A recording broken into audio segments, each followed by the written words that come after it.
घरोघरी मातीच्या चुली या मालिकेच्या पुढील भागामध्ये आपल्याला बघायला मिळेल अवंतिकाचा लग्नानंतरचा पहिला संक्रांतीचा सण असतो आणि म्हणून मग ती जानकीला फोन करते आणि म्हणते काहीही झालं तरी तू वहिनी यायचं. आणि सौमित्र आणि अवंतिका खूपच खुश असतात.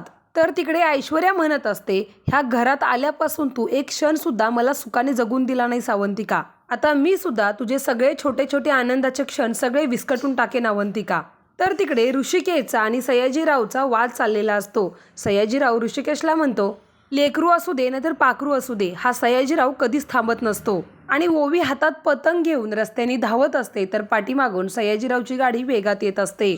आणि मग ओवीला असं रस्त्यावर धावताना बघून जानकी खूप घाबरते आणि ओरडते, ओवी असं रस्त्यात का धावतेस? मग आता पुढे काय होईल? जानकी ओवीला वाचवेल का सयाजीरावच्या गाडीमुळे ओवीला काही इजा होईल?